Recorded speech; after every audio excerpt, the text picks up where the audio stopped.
welcome. Well, we're kind of doing a new reboot here. We have an academy and some different guests that we've been bringing on to our academy channel here at Competence. And my pleasure today to announce one of our guests, who's Chief Revenue Officer at a partner of ours called Zendrop. So today, as we kind of cruise into holiday season with Black Friday around the corner here, Cyber Monday, and obviously with holiday spending kind of in full force, payment processing, operational controls, and really having the right partners as a supplier, whether it's through a 3PL or just having somebody source, ship your products, is paramount, right? And so wanted to have you on today. And again, pleasure to have you. I have a round of questions here for the audience, and we'll kind of go through there. But again, thanks for coming on our Academy channel today.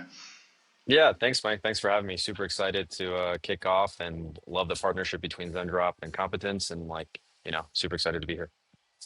Well, cool. Well, first, if for those of the audience who doesn't know, what is Zendrop? How would you describe it, and what do you guys do for your customers?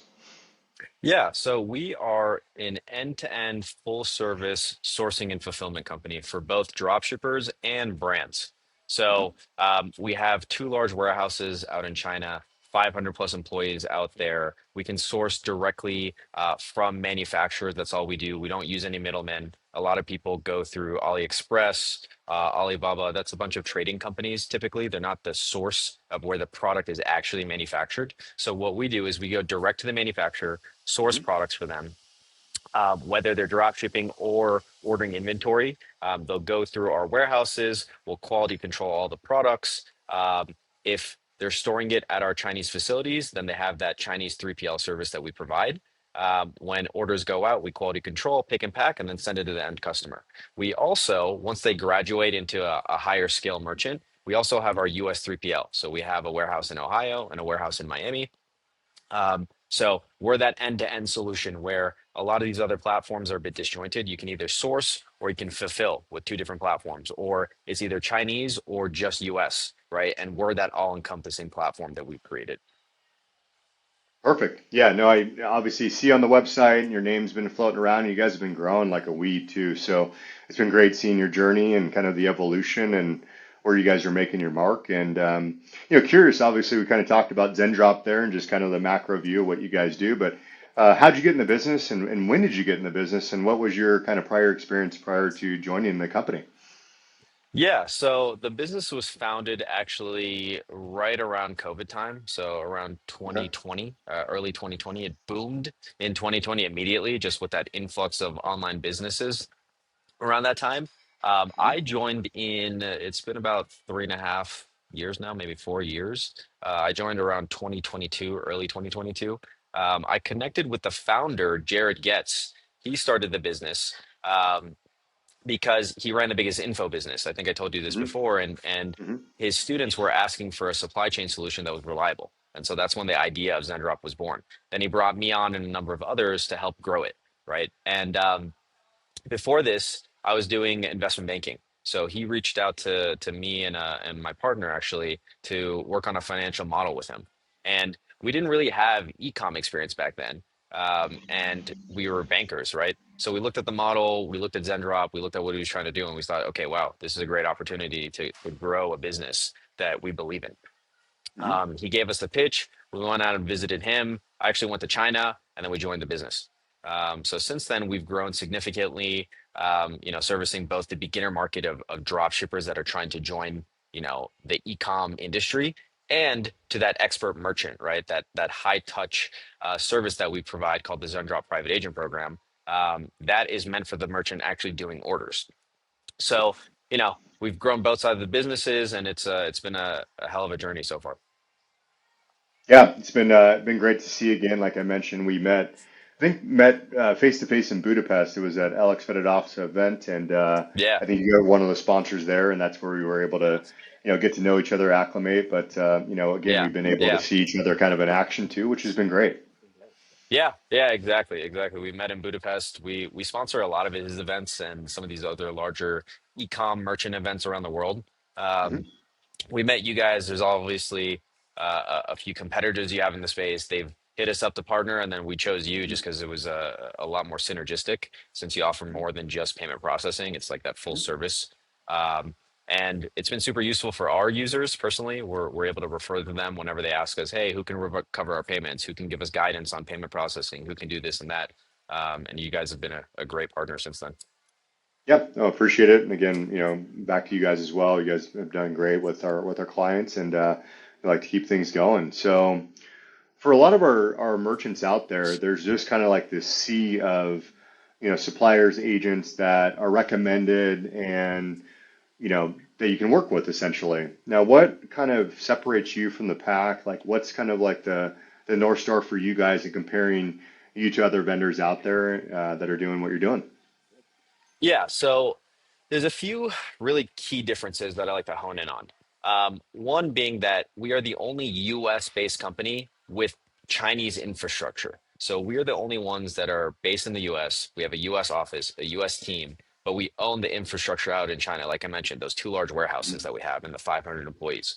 So there's a key difference. And the reason that's such a big differentiator is that the cultural differences between the US and China are so, there's such a big gap, right? If you're reaching out to a Chinese based team, they're going to be completely focused on generating as much revenue as possible from you and your orders, right? That is their key focus. That's their North Star is revenue to their own business. Now, what do we focus on? We focus on the success of the user because we find that if the merchant is successful, then so are we, right? The more volume you guys do, the less problems the merchants have, the more things run smoothly on the supply chain side, the more money we make, right? So there's this cultural difference. We're not trying to Hmm. cut corners, get the lowest quality products at the lowest price, squeeze every inch of margin out of the merchant.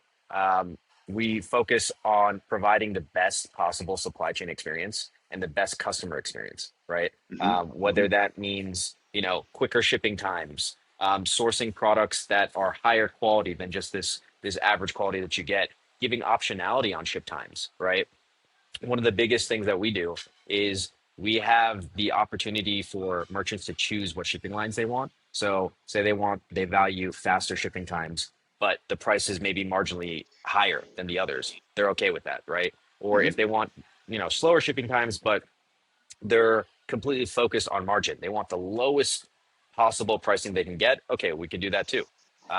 So it's that sort of molding that US culture with the Chinese infrastructure that you don't get anywhere else. Um, Combine that with the fact that we own the US side of things too. So the 3PL service we have, once a user starts with us, they can just continue working with us. They don't have Hmm. to use a sourcing agent and then use a fulfillment agent. And then when they graduate to wanting US based shipping, then they can continue using us, right? It's that end to end solution that really lets us stand out. Yeah, no, that's nice to be able to have it really just kind of a one-stop shop, like you mentioned, is that you're able to come to you and whether you can kind of pull things like a la carte or if you have kind of a full stack setup that you want to do, that's something that it sounds like you're able to offer and really deliver on, which Yeah. I Yep. think the biggest challenge too that I see a lot for my merchants, and we deal with merchants globally just like yourself, is having that service that is within the U.S. because we deal with a lot of U.S. clients or they're maybe in the middle in the time zone spectrum of things, and they need to have that support kind of dialed in on U.S. hours too. So, Yeah, um, exactly. You get both in that. That's a good point you make on the hours side too. We're always mhm, available. So, mhm. during US hours, our US team is available. And then in the middle of the night, Chinese hours, our China team is available. So it's like Yep, 24/7 around the clock communication that's always available. yep, yep.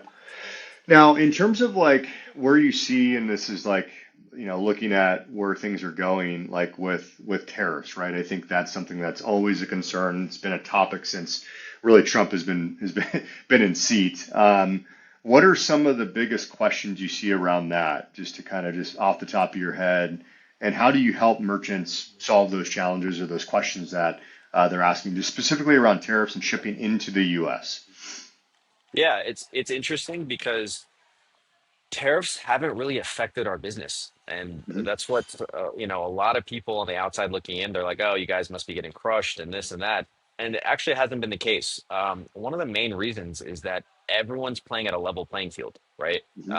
Where it's not like Zendrop or our merchants specifically are being affected. It's the industry as a whole, right? So And the way that we ship things, we're able to ship things out in single units, and we're also able to ship them out in bulk, obviously. But the ones that are taking advantage of the single unit shipping are also benefiting because they're not hit as hard on the tariff fees that we get. So there's a variety of different ways that we've been able to navigate the new industry and these Hmm. tariffs.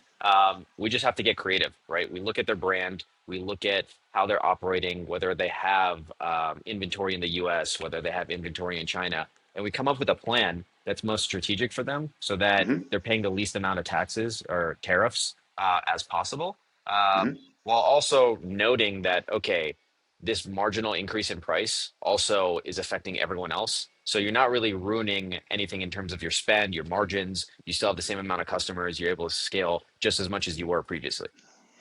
Yeah.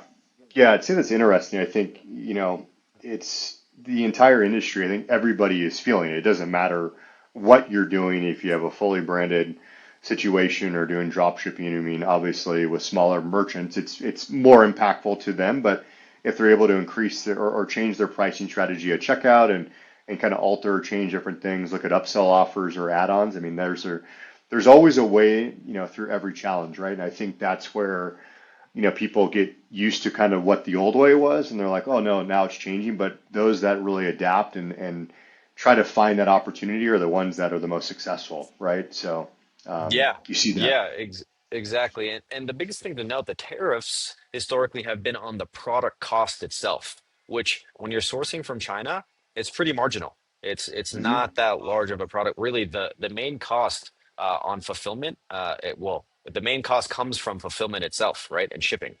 Whereas the Hmm. product cost isn't that expensive. So if you're getting Hmm. the tariffs are on your product cost, you're not really feeling the effects as much. Now, if it was on the whole shipping price, well, that's a whole different story, right? Then I think it would make a huge difference to the Hmm. industry, and it would hurt a lot of people. But because it's just on product cost, it seems to be fine for our Okay. merchants, and we plan around it.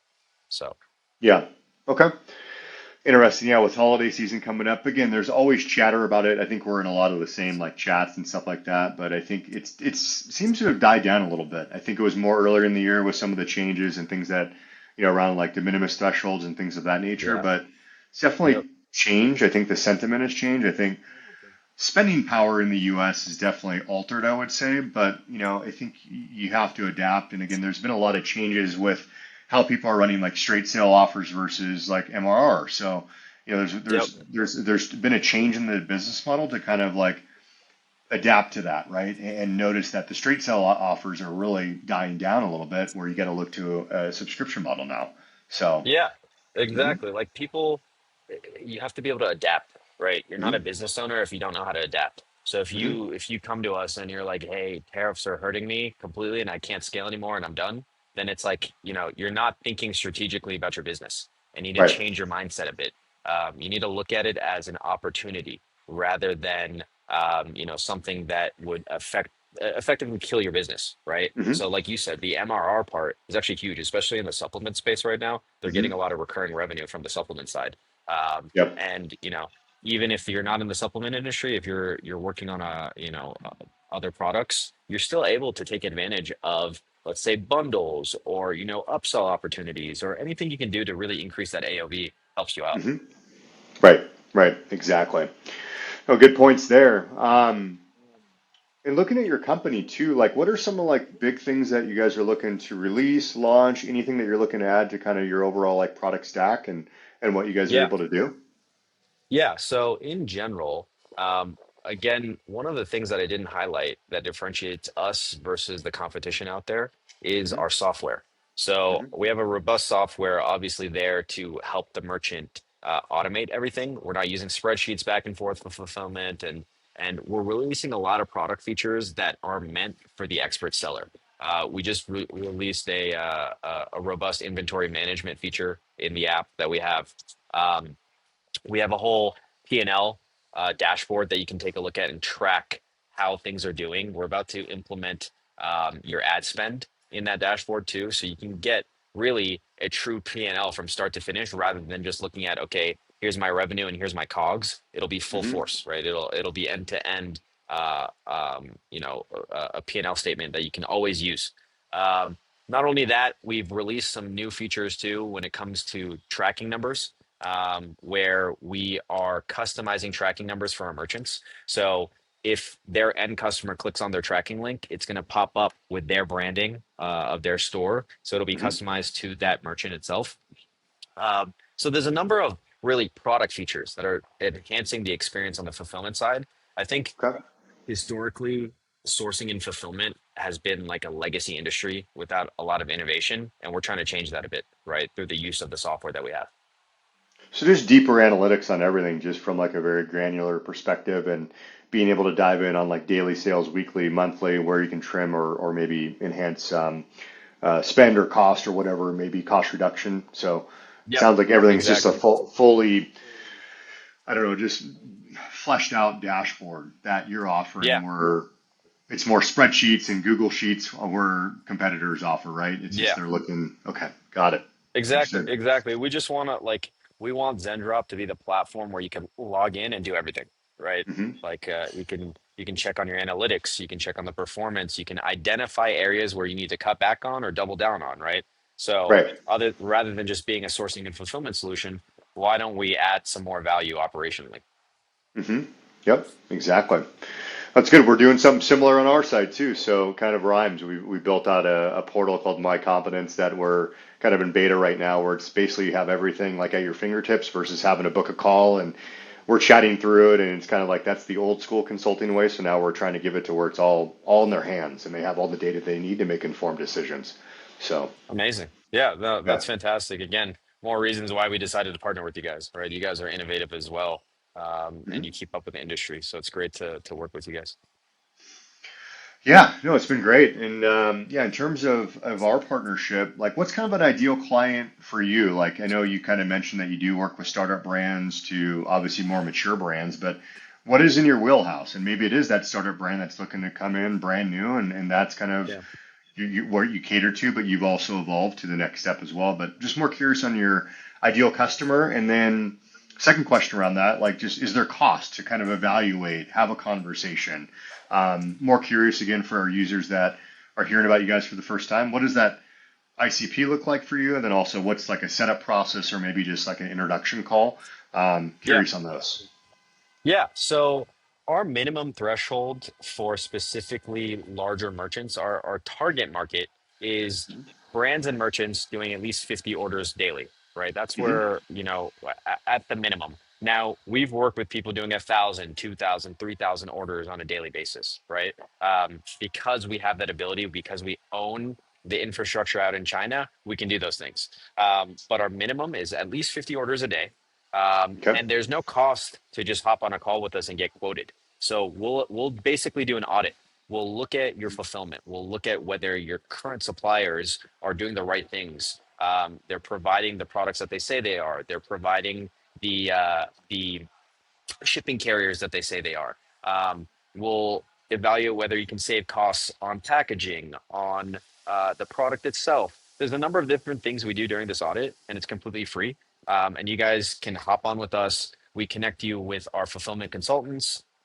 You've met a few of them already, Hmm. and you've seen the process firsthand yourself, where we evaluate every inch of the business, and then we come up with a plan, and we go out to the market, our network of manufacturers, and we say, okay, this is the quote you get for the product. Here are the different shipping carriers that we can use, and so on. And something that I forgot to highlight previously is that our economies of scale give us a crazy advantage compared to the market. We process so many orders per day that all the shipping carriers and manufacturers know who we are. So when we go to these Hmm. events, we'll see, let's say, the CEO of Unexpress, and he recognizes us because he knows all the volume we do. Now, that volume is then used to negotiate pricing, right? So Hmm. it's not just the pricing of that one merchant or that volume of that one merchant that matters. It's all of the volume we do collectively across all of our merchants that gets us these discounted rates. So I would say that 99% of the time, our pricing is unbeatable just because of the amount of volume we do.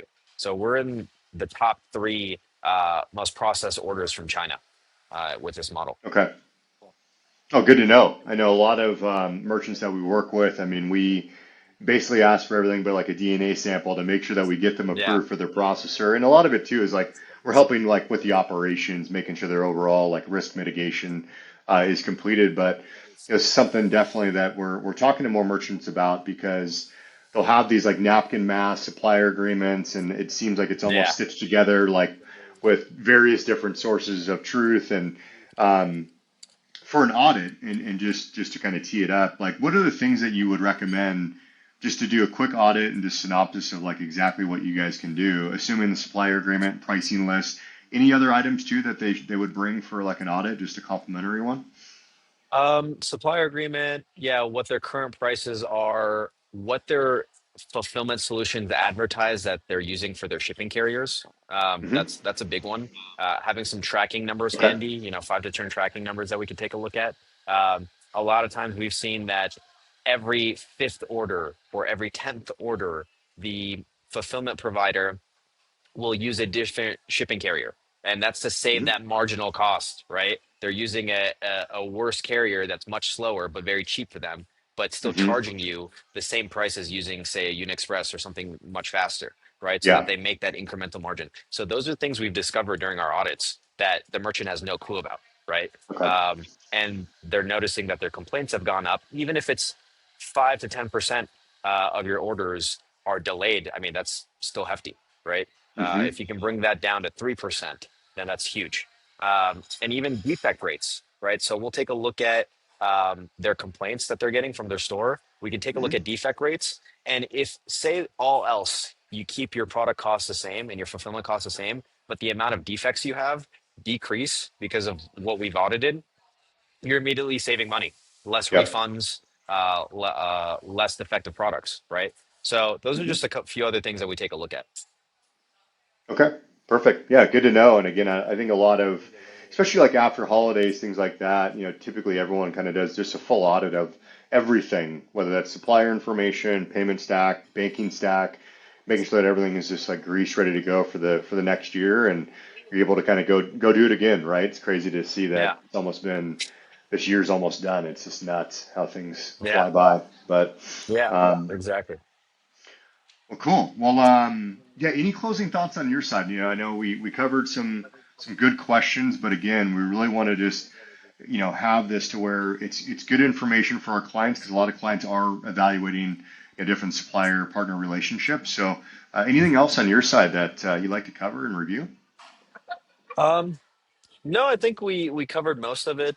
Hmm. The main thing here is that you and I were creating this ecosystem where um, payment processing, holds, removals, everything starts at the supply chain level, in my opinion. I think if you Hmm. decrease the risk on the supply chain side, you decrease the risk of anything else, Right. especially on payment processes. And your customer experience, if you provide them a really above and beyond customer experience, they're getting products out that aren't defective. They're getting products out that are shipped in a timely manner. Um, your own store benefits, right? So Right. make sure that you're building your house, your base layer as strong as possible because it affects everything else. So that's really Yep. my 2 cents about this. Yeah. And to segue off that, it's a good point. And speaking to it. There's been some big changes with Visa and the requirements around like chargeback thresholds and like true fraud, but there's always one constant, right? When I look at a business and kind of unpack it, is that I'll see the chargeback reasons for like product not received or the product quality, right?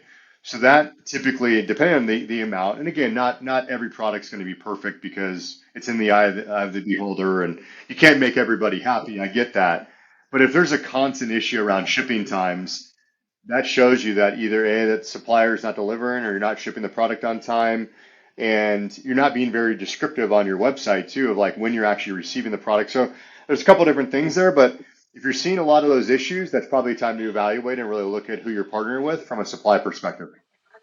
Yeah, yeah, exactly. Trust and transparency is huge, and that's what we Mhm. provide at Zendrop. And Mhm.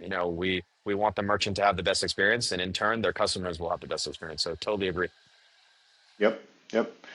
Well, good. Well, I think we'll end on that point. I think it was a really good just session, just going through everything, and appreciate you hopping on and really educating myself and our merchants here around kind of what you're doing and the exciting things where you have everything kind of encompassed in one area. So again, appreciate the time. And then what we'll do is we'll include a link. So if you're interested in reviewing Zendrop and their products, and particularly with our partnership, you can feel free to book a link, or sorry, book a call on the link here that we're going to include in our Academy chat.